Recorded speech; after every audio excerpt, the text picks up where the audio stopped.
बिस्मिल्लाहिर्रहमानिर्रहीम। अस्सलाम वालेकुम व्यूवर्स, क्या हाल है। उम्मीद है कि आप लोग खैरियत से होंगे और मेरी ये दुआ भी है कि अल्लाह ताला आपको हमेशा के लिए खुश रखे। तो व्यूवर्स, पिफ़ा के 3 सब्जेक्ट की कोचिंग मैं आपको करवा रहा हूँ, जिनमें public works accounts code, management accounting और सिविल सर्विस रूल्स। तो आज का जो हमारा सब्जेक्ट है वो पब्लिक वर्क्स अकाउंट्स के हवाले से है। उसमें आज हम कुछ एक जो प्रैक्टिकल क्वेश्चन है कैश बुक का, कि जो पब्लिक वर्क्स डिपार्टमेंट में है वो कैश बुक कैसे लिखी जाती है, उसके बारे में मैं आज आपको एक कोई बेसिक टेक्निक्स है वो बताऊंगा। अगर आपने मेरे चैनल को अभी तक सब्सक्राइब नहीं किया है, वो हजरात जो सरकारी मुलाजिम हैं या पिफ़ा में एडमिशन लिया हुआ है या पिफ़ा में एडमिशन के ख्वाहिशमंद हैं, तो मेरा चैनल पिफ़ा फ्री स्टडी के नाम पे है। आप घर बैठकर जो भी पिफ़ा के सब्जेक्ट हैं उसकी मालूमात, उसके जो उसका जो कोर्स की जो स्टडी है या उसके जो सब्जेक्ट के जो उसका मुताला है या उसका आप कोई इन्फॉर्मेशन लेना चाह रहे हैं, तो पिफ़ा फ्री स्टडी के नाम पे मेरा चैनल है, आप इसको सब्सक्राइब कर सकते हैं। तो हमने जो सेंट्रल पब्लिक वर्क्स अकाउंट्स में चैप्टर हमारा जो 6 है, कैश अकाउंट्स हमने पढ़ा था। कैश अकाउंट्स में हमने फिर कैश बुक पढ़ी थी कि पब्लिक वर्क्स डिपार्टमेंट में कैश बुक का क्या रोल है, वो किस तरह से मेंटेन होती है। और उसी हवाले से जो हमारा आज का जो टॉपिक है वो मैं आपको बेसिक टेक्निक्स हैं या रूल्स हैं कि जो कैश बुक में पब्लिक वर्क्स डिपार्टमेंट की कैश बुक में जो ट्रांजैक्शन की जो पोस्टिंग होती है उसका क्या तरीक़ाकार है, आज हम उसका प्रैक्टिकल करने जा रहे हैं। उससे पहले कि मैं आपको थोड़ा सा कैश बुक के हवाले से बताता हूँ कि कैश बुक क्या है पब्लिक वर्क्स डिपार्टमेंट में। तो ये जो कैश बुक होती है ये इंतहाई इम्पोर्टेंट जो अकाउंटिंग का रिकॉर्ड है वो डिपार्टमेंट का, पब्लिक वर्क्स का। और जो इसमें डिटेल्स इंस्ट्रक्शन होती हैं वो इसमें फॉर्म 1 इसका यूज़ होता है। उसमें ऊपर जो भी इंस्ट्रक्शंस लिखी होती हैं वो हमें सख्ती से हम उसको ऑब्ज़र्व करने और उसको जो है स्ट्रिक्टली तौर पर ऑब्ज़र्व करने के पाबंद होते हैं।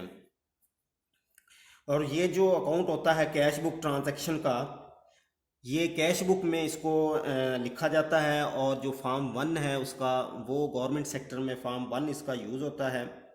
और उसके लिए एक रेगुलर जो ऑथोराइज्ड पर्सन है वो इसको मेंटेन करता है। और उसके जो ऑन बिहाफ ऑफ जो गवर्नमेंट है उसका या उसके जो सब डिवीजनल ऑफिसर है उसी की पोस्ट में या एसडीओ के दफ्तर में या कहीं भी होता है, उसमें वो जो तमाम रिकॉर्डिंग जो ट्रांजैक्शन है, खा वो कैश चेस्ट है या कुछ चेक्स दे रहा है या कोई टेम्परेरी एडवांस दे रहा है वर्क्स में, तो वो इसमें सारा एंटरटेन होगा। उसमें टेम्परेरी एडवांस भी आ जाएंगे या इसके अलावा कोई और कैश अकाउंट का जो प्रोसेस है वो इसमें आ जाएगा। और उसके बाद फिर इसका बैलेंस निकालना होता है। हमने कैश बुक में महीने के एंड में होता है ये बैलेंस निकालना। और अगर प्रॉपर काम ज़्यादा हो रहा है किसी भी डिवीज़न में या किसी भी ब्रांच में, तो उसके लिए कैश बुक है ऑन डेली बेस पे या वीकली बेस पे इसको मेंटेन करना और उसके बाद उसके मुतलका डीडीओ के सिग्नेचर कराना इसमें शामिल है। उसमें बैलेंस निकालना जो है वो लाजमी होता है। अगर उसमें कोई रेक्टिफिकेशन ऑफ एरर्स है, अगर कोई एरर्स आ जाती है तो उसमें उसको भी वो देखते हैं कि इसको किस तरह से रिमूव करना है। लेकिन एक दफ़ा जो एंट्री कैश बुक में लिखी जाती है उसको कभी भी आपने इरेज नहीं करना, वो कभी भी इरेज नहीं होती। उसका भी एक प्रॉपर तरीक़ाकार है कि आपने उसको किस तरह से लिखना है, कैसे लिखना है। और उसके बाद फिर वेरिफिकेशन होती है। इसका एक वेरिफिकेशन सर्टिफिकेट जो है वो लिखा जाता है कैश बुक के ऊपर। जब कैश बुक को मेंटेन करके एक सिग्नेचर किए जाते हैं तो वहाँ पे एक सर्टिफिकेट जो होता है वो भी दिया जाता है।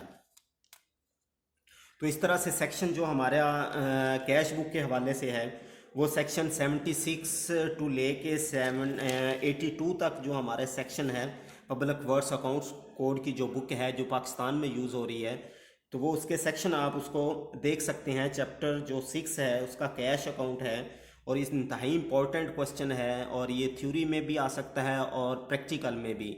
इस दफ़ा तो मुझे ज़्यादा चांसेस जो लग रहे हैं वो प्रैक्टिकल में लग रहे हैं कि हो सकता है इस तरह पिफ़ा एग्ज़ामिनेशन में जो प्रैक्टिकल क्वेश्चन आ जाए वो कैश बुक के हवाले से आ जाए। मेरी जो छठी इस कह रही है वो तो यही कह रही है कि इस दफ़ा कैश बुक आना चाहिए, और उम्मीद है आसान है, इतना मुश्किल नहीं है, वो ये आ भी सकता है।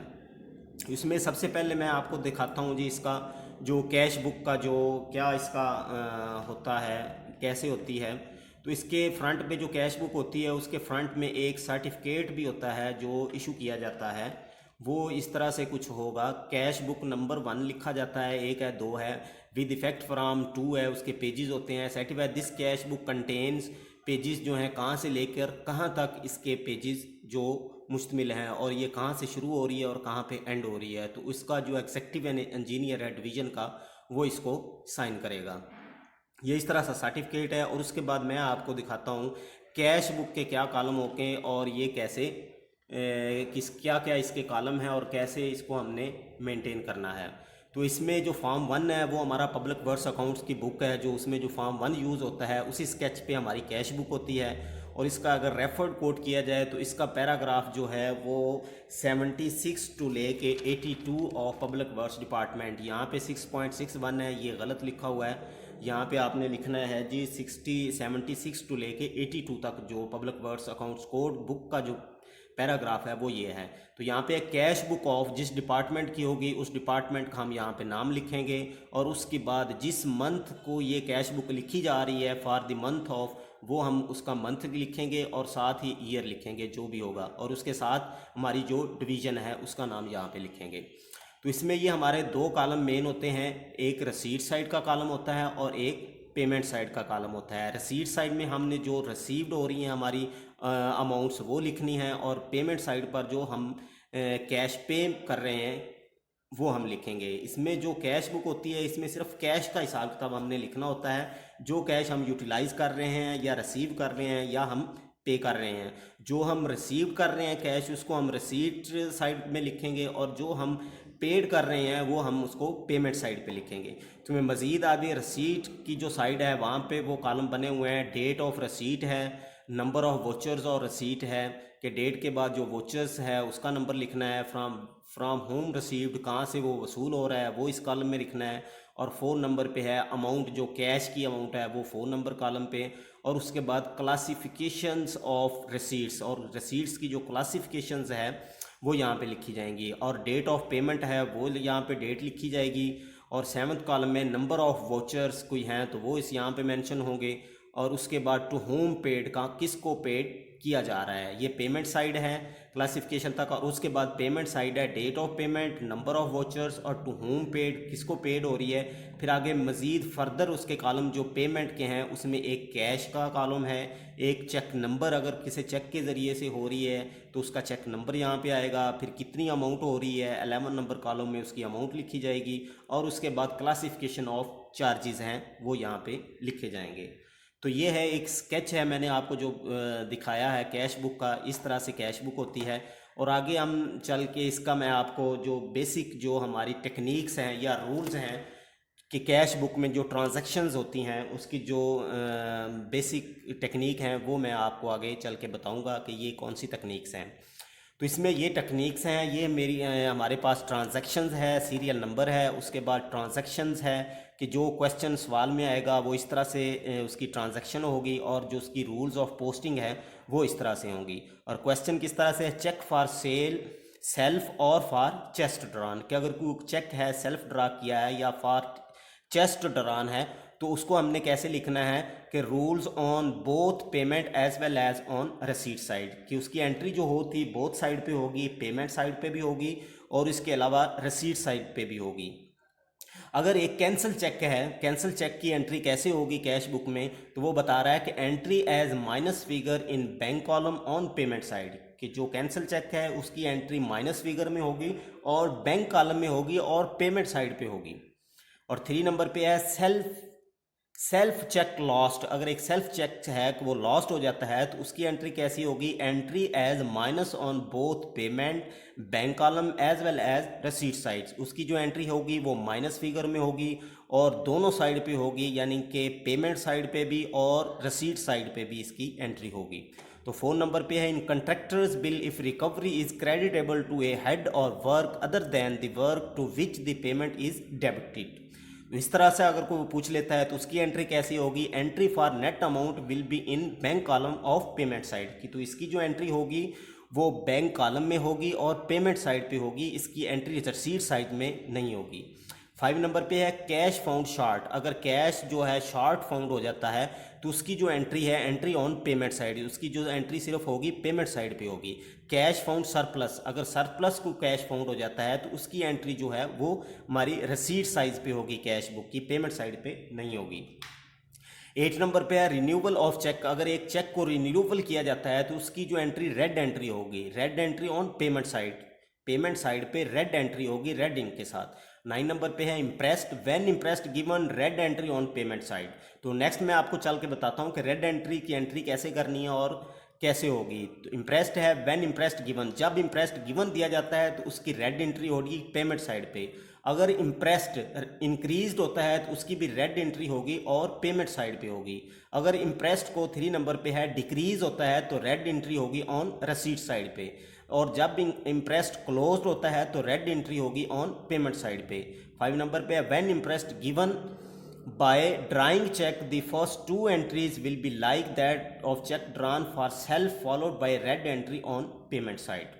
तो 10 नंबर पे है टेम्परेरी एडवांस अगर दिया जाता है तो उसकी एंट्री कैसी होगी, when advance in given red entry on payment side, कि एडवांस अगर दिया जाता है तो उसकी जो रेड एंट्री होगी और पेमेंट साइड पे होगी। और सेकंड नंबर पे है when temporary advance is closed red entry on receipt side, जब टेम्परेरी एडवांस को क्लोज किया जाता है तो उसकी रेड एंट्री होगी और रसीट साइड पे होगी। और 11 नंबर पे है advance government servant on transfer, कि ट्रांसफ़र की सूरत में एडवांस गवर्नमेंट सर्वेंट जो वसूल करता है उसकी एंट्री क्या होगी, same red entries as for temporary advance, जिस तरह से हमने टेम्परेरी एडवांस की एंट्रीज करनी है सेम उसी की सूरत में हमने जो एडवांस गवर्नमेंट सर्वेंट है सेम वैसी एंट्री हमने advance government servant on transfer के हिसाब से वैसी एंट्री करनी है जैसे हमने टेम्परेरी एडवांस पे की थी। तो ये हमारी बेसिक तकनीक्स थी, 11 बेसिक तकनीक्स हैं। अगर आप मेरी ये बेसिक तकनीक्स आप याद कर लेते हैं तो आप जहन में बिठा लेते हैं तो उम्मीद है कि कैश बुक अगर क्वेश्चन आएगा तो इससे हट के कोई नहीं पूछेगा आपसे। जी, तो बाकी तकनीक्स हैं जो रेड एंट्रीज़ की हैं, वो क्या तकनीक्स हैं कि red entries are made only in column from home received and to home paid, कि अगर कहाँ से रिसीव हो रही है या पेड हो गई है जस्ट हमने वो लिखना है। Their amount are not posted in cash and bank column, और उसकी जो अमाउंट होगी वे कैश या बैंक कॉलम के अमाउंट में कभी भी नहीं लिखी जाएगी रेड एंट्रीज़ की। जस्ट हमने रेड एंट्रीज़ को रेड इंक के साथ वहाँ पे लिखना है, इसके अलावा अमाउंट जो है उसी कॉलम में सेम लिख देनी है, लेकिन नेक्स्ट किसी ना बैंक कॉलम में ना कैश कॉलम में नहीं लिखनी। Red entries are not prefixed by to और बाय, और ये जो एंट्री है इसके साथ हम टू और बाय नहीं लिखेंगे, सेम जिस तरह से हमें वो कह रहे हैं वैसे की वैसे हमने वहाँ पे ट्रांजैक्शन लिख देनी है, इनके साथ टू और बाय का कोई कंसेप्ट नहीं होगा। These are made in red ink, और ये जो रेड एंट्री है हमेशा रेड इंक के साथ ही लिखी जाएगी। तो आज जो मैंने आपको बेसिक टेक्निक्स बता दिए हैं, ये आप टेक्निक्स लाजमी तौर पर अपने जहन में बिठा लें। हो सकता है कैश बुक का क्वेश्चन इस दफ़ा पिफा एग्जामिनेशन में आ जाए। तो आज का ये हमारा लेक्चर मुकम्मल हो चुका है। अगर आपने अभी तक मेरे चैनल को सब्सक्राइब नहीं किया है तो लाजमी सब्सक्राइब कर लें, और नेक्स्ट लेक्चर तक के लिए मुझे दें इजाज़त। अल्लाह हाफिज़।